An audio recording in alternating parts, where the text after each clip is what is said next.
design practice module 22. In the last few modules we were looking at a very interesting case study by the CALS CE electronic system working group about how you set up a concurrent engineering environment and what kind of direct applications of resources you could kind of plan so that the level of the concurrent engineering environment moves up one grade. So, when we talk about such a system is in place, how do you actually record or measure, or how do you actually find out whether the CE system is effectively sort of implemented. So, there are a variety of techniques which are useful for implementing the concurrent engineering environment, and I am going to now take case by case some of these techniques which are important for you to understand how a CE is really practiced from product design all the way to every part of the life cycle of a product. So, we will now discuss some techniques for implementing the concurrent engineering philosophy, or for making. So, we exactly know what is it that needs to be pumped with resources in terms of elements, but we do not know how to implement, and so therefore, it is important that we get an understanding of this process. So, there are few of the techniques which are very commonly used in a CE environment for implementing concurrent engineering philosophy. One of them is actually adding robustness to the product design. So, this was proposed by Taguchi, which really is about learning from mistakes in terms of non-compliance to standards or specifications, and trying to do some improvement in the design through a organized cost structure, so that one can in fact determine or one can in fact take decision making regarding or arrive at decision making regarding whether a certain cost structure needs to be included in a process for ensuring compliance to some specifications or some standards. In context of that, there are a few other techniques which are important for me to discuss. One of them is called the failure mode effect analysis. We will try to look at this aspect and how from a systems implementation point of view, FMEA can be utilized for eliminating a process defect through design improvements. Then there is also a very interesting tool called quality function deployment or house of quality, which is used for really mapping the exact need which comes directly into the CE environment, in fact need that exists out there in the market for which there is a product definition. If you go a little bit further, you have this very interesting Kano model which talks about mind of the customer. Quality function deployment is really about the voice of the customer, but here this is about how exactly he would be delighted. So, there is a delight factor over and above what basic functionalities this tool right here would serve. We will also talk about the interesting area of axiomatic design and then design for manufacturing and assembly, and some aspects of group technology which may be needed to understand for thoroughly implementing a concurrent engineering environment. So, let us start with robustness, and robustness, the term robustness really comes with the term quality. And so, if we look at the product cycle really, and if we wanted to see how quality can be improved or what is the purpose of the quality to be improved, we all know that in today's competitive business environment, it is very, very important to deliver products that meet exactly the customer requirements. Okay. And requirements could be in terms of the functionality, the quality of the functionality or quality of the product itself. It could be in terms of cost, overall cost. It could be in terms of maintaining schedules, delivery lead times for example. And not only that, in today's framework of all enterprises, the management philosophy really aims at how to continuously have a sustained product quality improvement program. So, what are the opportunities which are there to improve product quality in any product life cycle? Let us say if we look at a life cycle, it really starts from the design stage, product design stage. Then we talk about a process design once the product design is kind of established. We also talk about production phase. We also talk about maintenance and product service, which is after sales phase, and then finally a very important disposal phase, which is not mentioned here, but I will just add it here, product disposal phase. So, these are different aspects of product life cycle, and the design should be done at ab initio steps in a manner, so that it builds the quality right at the very beginning. So, quality is built at the beginning. So, what I mean really is that can the specifications be set to an extent that it gives an useful know-how about what is the capability of a process that is already there, where little addition deletion may enable the process to start generating new products. Okay. So, you are basically learning from the improvements that need to be done in the design, so that, or changes that need to be done in the design, so that it suits the process design. So, it is basically adding more and more value, I would say, to the design. The initial stages itself making it more robust in nature. Robust meaning there are hardly any failures along the way of the product cycle, from the design to manufacturing to sales to after sales and disposal. The product goes smoothly without having to go through any hitches, and so therefore, that is what we know by robustness, we mean by robustness. So, adding robustness to the design, so that it survives the life cycle. The preferable approach therefore would be to improve the product quality by building quality into the products itself, okay, at the design stage itself. And this is followed by obviously improvements at the process design stage, so that there are certain fits which you can make. You had done that example of how a shaft could be manufactured over a series of lathe machines, and we learned how to have the right manufacturing option assembled for the right specification, so that amount of scrap produced is minimalistic. So, that is about how you can improve the process at the design stage itself.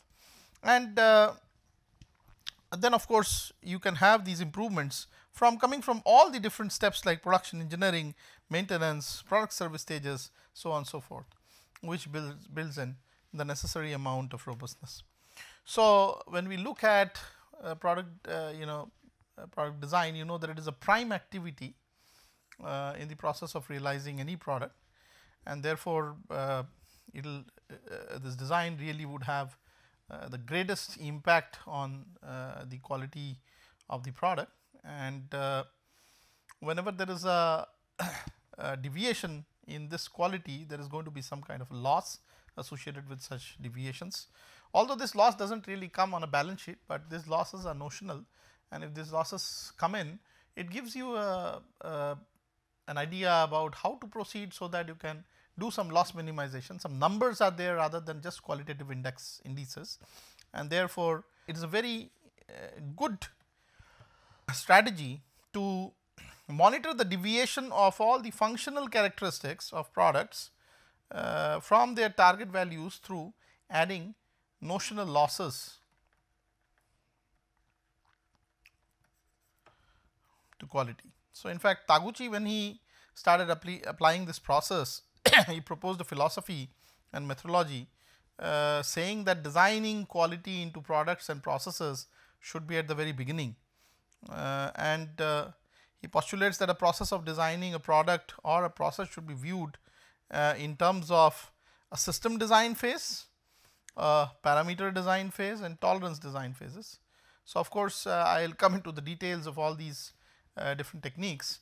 So, just before going there, let us learn a little more about the different losses which are there in this aspect of quality degradation because of deviation from target. So, one of the most important aspects of the product development process is to translate the customer requirements into product specifications, and obviously, the main goal here is this one term right here, the product specifications, which are arrived at through a meticulous process of product design. And obviously, the manufactured products which are there and not meeting specifications should either have to be repaired, or they have to be completely rejected, or the market kind of does not accept them, and they are losses. Okay.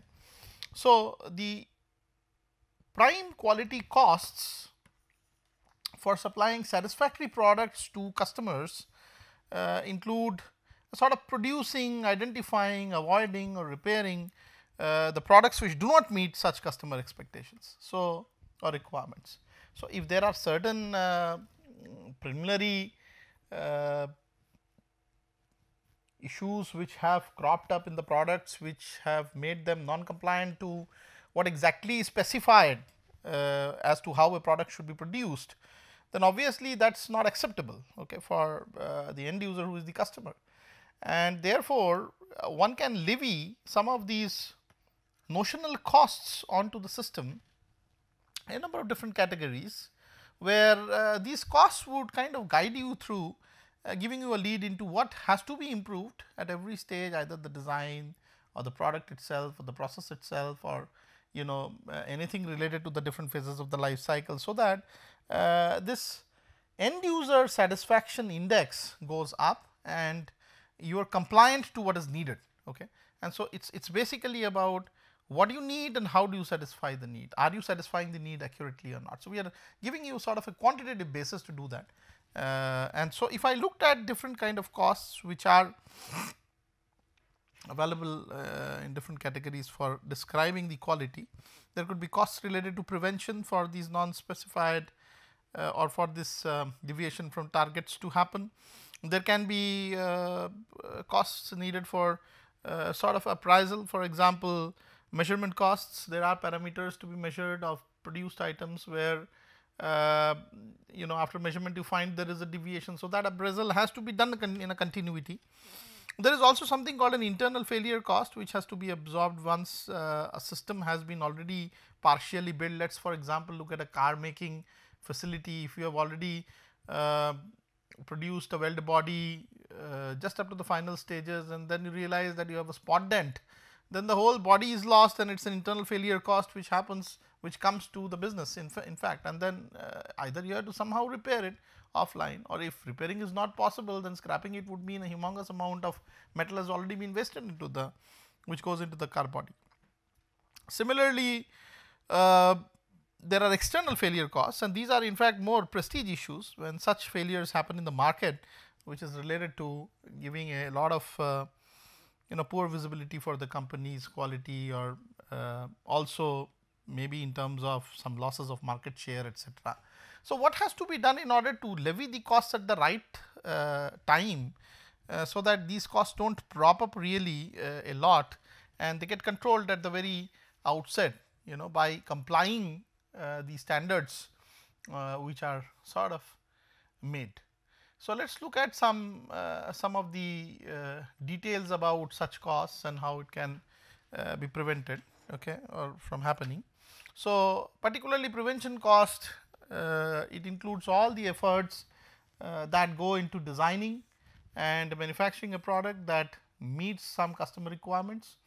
Okay. And so, prevention cost is the cost you add on to the system to prevent the non-compliance or the non-conformance. There may be various elements of prevention costs, which may include activities involving, let us say, quality planning at different phases of the production or production engineering.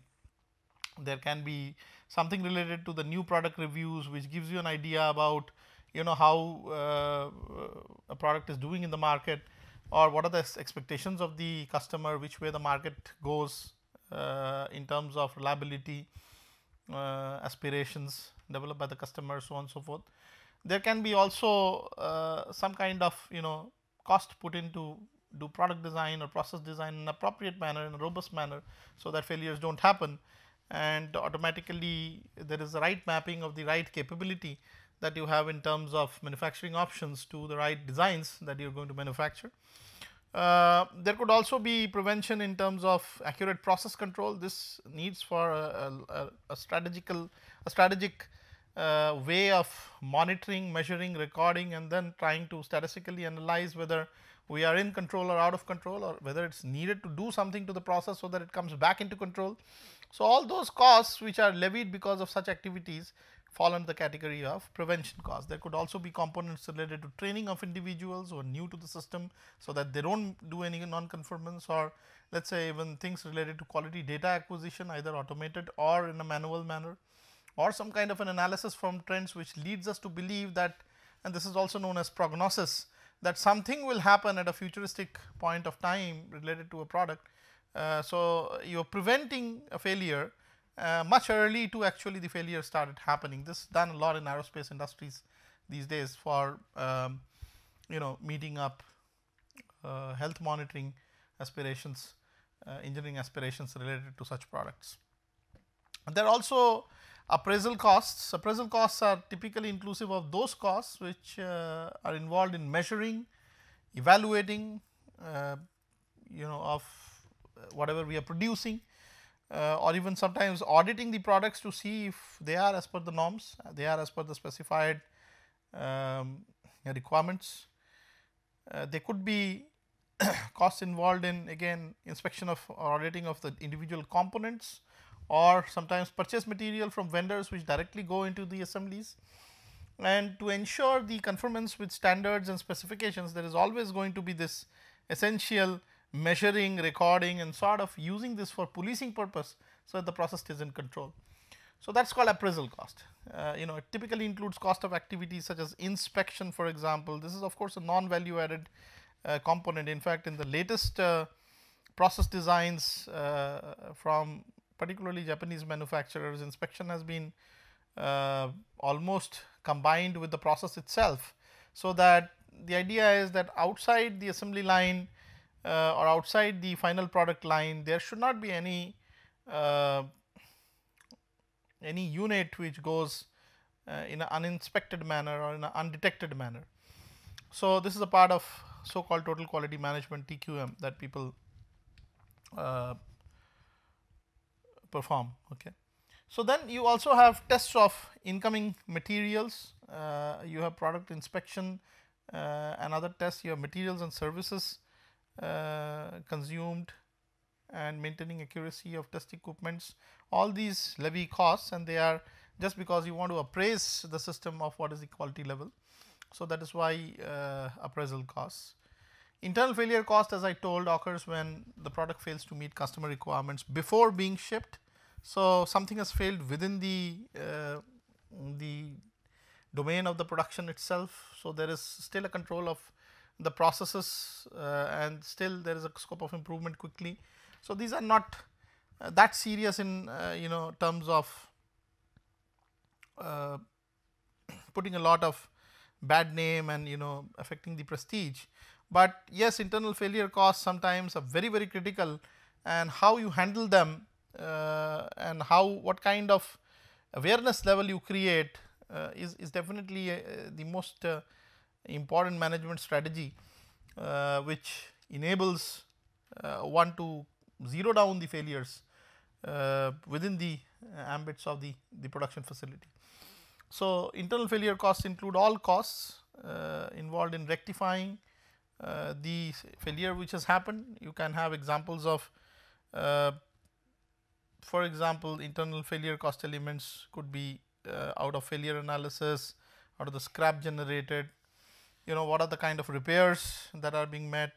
A product like an automotive is made and there are 20-30 defects in that automobile after it rolls out of an assembly line. So, it is obviously an additional cost that you are putting in terms of repair time, so that all these different defects could be successfully repaired. So, it is non value added and therefore levies a cost again, and there may be a failure if left unrepaired and sent to the customer. So, there are costs related to, for example, retesting of something which has happened. For example, there is a door noise or an instrument panel noise. So, you might have to just go through a process of iterative testing and repair, so that you finally arrest these problems. Failures could be related to downtime of equipments, which causes major problems in schedule issues related to, remember, schedule is also a very important part of customer expectation or requirement. There are also yield losses sometimes and downgrading of usual specifications, because just because the specifications maybe are too tight for under the existing manufacturing environment, and unless you downgrade them, there is a possibility of almost all failures happening to whatever is produced. So, these are all because there is improper planning, because of which some of these failure costs would come. External failures on the other hand are very serious in nature and consequences. It's basically something related to directly when the products do not function satisfactorily at all after being supplied to the customers. So, there are many activities to do this compliance adjustments. For example, sometimes products are returned back under warranty and there are warranty claims issued to the company. It actually goes into the balance sheet of the company. There are other costs which are liability costs. For example, some accidental casualty has happened because of use of a product because of its failure. So, that is levied on the particular manufacturer. So, one has to be very careful about these external failure costs as well when you talk about maintaining a general or regular system of quality. So, when we talk about the other issue, that is the Taguchi's approach for building robustness in a manner, we want to specify the design steps in a manner so that we have a system level design, we have a design of parameters, and then of course a third level which talks about the tolerance design. And here we would like to use system design as a process of applying scientific knowledge to produce a basic functional prototype. Okay. This can be typically a phase at the very beginning of the, let us say, product designing process, where new concepts, new ideas, methods are synthesized and they provide new or improved products to the customer. This means that the basic design concept is established during this phase, including selection of the parts which are involved in the design or the materials or the sub-assemblies. Let us give a small example that you are designing a car and the following questions need to be addressed, like should the internal combustion engine block be made out of material cast iron or aluminum alloy, depending on what is the weight requirements. Should the brakes be anti-lock type? That is another question that we need to address while doing the system level planning or designing. So, we are talking about a functional system layout, maybe just decomposing the various functions in terms of subsystems and then using these subsystems to sort of connect to each other to create a functional map. So, that is the first phase of any sort of design activity, and it really yields into the overall layout of the nitty-gritties behind a system which is planned to be designed. So, the relationships between inputs and outputs also are established in such subsystem level as well as the overall system level, and functions of parts and subsystems are determined during this phase. So, you have already done some mapping related to wagons and carts earlier in the first few lectures when you talked about just laying out functionally decomposing the system, okay, into various subsystem level information. So, once this level is crossed, we go to the next level, which is the parameter design phase. So, where the levels of the products or process design parameters are set to make the system performance less sensitive to causes of variation. Here is an aspect of non-conformance which is being embedded in this statement. Obviously, causes of variations are deviation from the target, and if you want to create design parameters which would randomly yield a variety of such noise or deviation from targets, then obviously it is a low quality design, it is a less robust design. But the idea here or the goal here is to introduce as less variation as possible to the performance of the system that has been planned in the last step by setting the parameters related to processes or related to the products at the right levels. So, in parameter design, maybe wide tolerances on noise factors are assumed to allow low manufacturing cost. Okay, it is quite costly to control noise factors, as you know, but during the parametric design phase the quality is improved without controlling or removing the causes of variation. So, you are talking about setting up the right specification which will be producible. I will show you some problem examples later. With costs, you could actually try to determine what is the tolerance level or the specification related to a certain engineering product, just because you would have a living of greater cost while the component goes out in the market.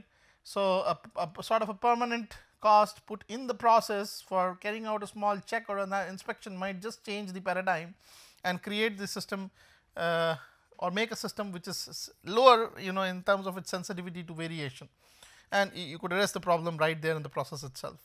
So, there are a lot of methods which are used in this particular parameter design phase. For example, DOE, design of experiments, are very widely used to set up what is going to be the right set of parameters, which would help you to operate at a low noise level. There are also simulations and optimization packages which are used as techniques at the parameter stage to set up some parameters related to a system.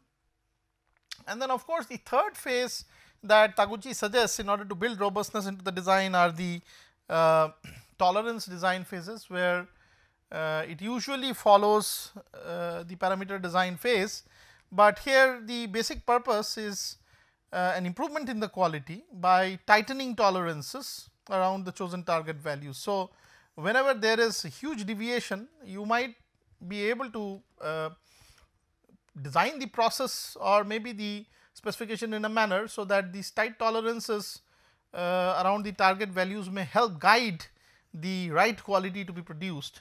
Okay.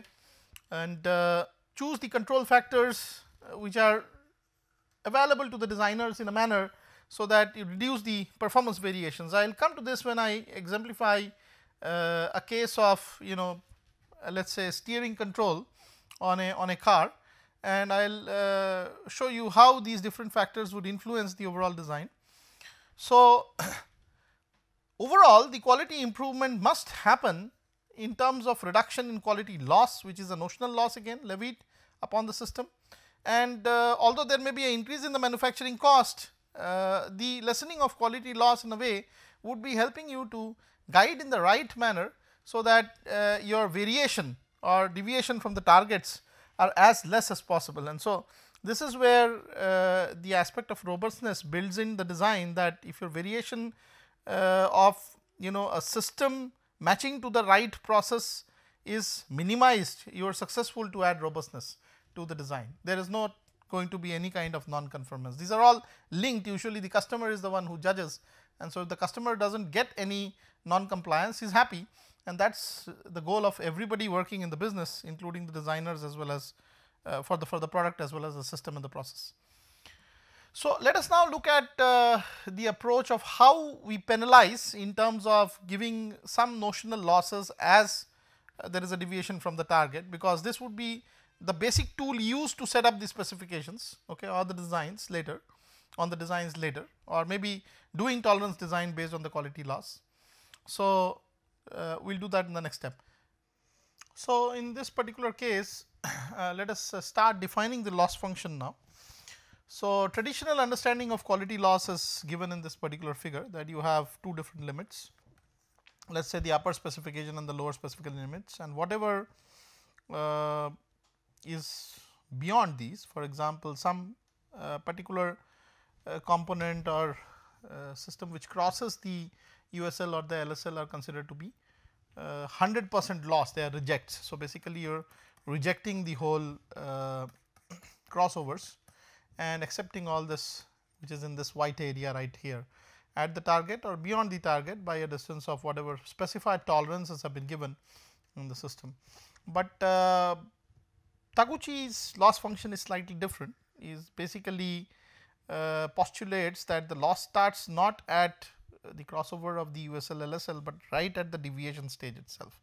So, anything which gets deviated from the target levies a sort of a loss, although this is not an actual loss, because you are not going to waste the component, but there is a notional loss which comes to you, which helps you to sort of go ahead and modify yourself at an early stage, so that this situation does not come over at all. Okay. So, you can see that the overall loss level is reduced because you have a tightness of control. So, this is more about a management practice, I guess, which you are going to follow. So, this is what we are going to use for our studies, and we will try to find out based on this loss equation what is going to be the kind of average quality loss.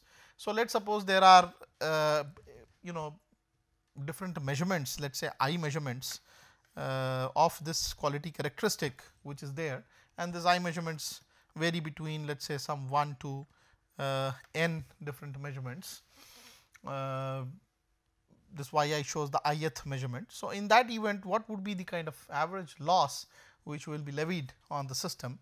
Let us look at that, and then let us try to tweak that in terms of what are the desirables and what are the undesirables of characteristics. There are some characteristics in products which you might need to retain, for example, ultimate yield strength, the higher the better, okay, or there are some where it is a completely undesirable and you typically envision to operate at a value which is close to 0. For example, there should not be friction or wear and tear in components, they should be kept at a level of 0. So, the loss equation might vary, it is not that there is a target friction value which is there, friction needs to be at target 0. So, loss equation might slightly vary and so does the average quality loss. So, let us actually have an understanding of all this from a standpoint that whenever such a loss is levied to the system, it will help you to improvise your design specifications and you will get an emergent design which is actually robust enough to handle you know, a situation like a failure situation like that. So, it goes without having a failure because the right specifications could be imparted just after it crossed the target, okay, at the right time. So, that it did not cross over a maximum threshold or something. So, let us look at average quality loss. So, in you know, the I measurements that I have been talking about, the average quality loss would be defined as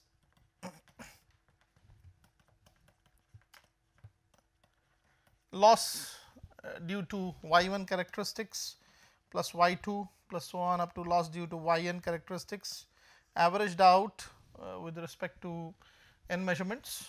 And if I wanted to just use the Taguchi's loss equation about Ly equals k times of y minus t square here. So, obviously, for the average quality loss, we are going to represent this in terms of k by n times of y1 minus t square plus y2 minus t square plus y3 minus t square plus so on and so forth up to yn minus t square. And we would like to iterate this or algebraically manipulate this equation in a manner so that known quantities which are measurable related to, let us say, the mean for the distribution of these measurements or the sigma standard deviation for the distribution, they are utilized to describe what you call the average quality loss. So, just algebraically trying to solve this, we have y1 square plus t square minus twice y1 t plus y2 square plus t square minus twice y2 t, y3 square plus t square minus thrice y3 t, so on and so forth up to yn square plus t square minus twice yn t is what the average quality loss equation is going to be like. And if I try to group the squares together, for example, all the yi squares together, or for example, all the twice yit terms together or the t's together, we are left with 3 different terms here. So, it is y1 square plus y2 square plus 1 up to yn square divided by n plus nt square by n. So, n goes off. So, you have only t square minus twice t by n times of y1 plus y2 plus so on up to yn. So, we all know that you know, the y1 plus y2 plus so on up to yn by n, also written as 1 by n I varying from 1 to n yi, is the average mu for the particular distribution. And we have here a case where I can write this equation as y1 square plus y2 square plus so on up to yn square by n plus t square minus twice t times of mu. And let us suppose we try to convert this a little further by bringing in slight modification to this first term right here and recording this as y1 minus mu square plus y2 minus mu square so on up to y n minus mu square whole divided by n minus of, because there are exactly n mu squares which are involved, I will just subtract minus mu square and also add further twice mu times of y 1 plus y 2 plus y 3 plus so on up to y n divided by n to this whole equation plus t square minus twice t mu. So, that is how I am going to represent this whole equation, which is finally going to change into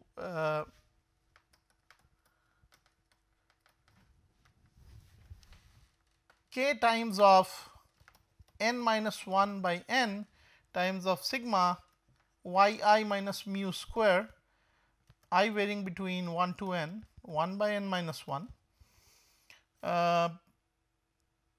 minus of a plus of mu minus t whole square. This right here is sigma, standard deviation. Okay.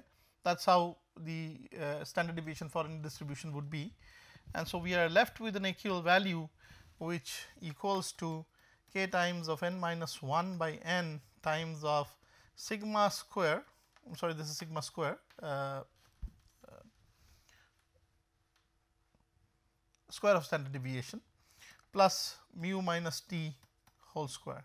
So, that is how we will record the average quality loss of a situation where a target value t is not achieved because of a certain mean and variance of recorded values around the target. So, this is exactly where the Taguchi's average quality loss, or how the Taguchi's average quality loss is calculated. We do record that in case n is quite large, then n minus 1 by n could be recorded as converging to 1, and so we have the loss equation in that case to be simply a summation of sigma square and mu minus t square times of k. So, the AQL will change once the n value or the subset of observations are quite large. So, I think I will bring my lecture, this lecture, to an end, but in the next lecture I will take it up and try to analyze the situation more from a practical standpoint, where we will see that based on the different quality characteristics that we are considering, this loss function will also vary, the equation will also vary, and we will start applying this for calculating specifications which would be important for the product design stage itself. So, thank you very much for listening to me. Thank you again.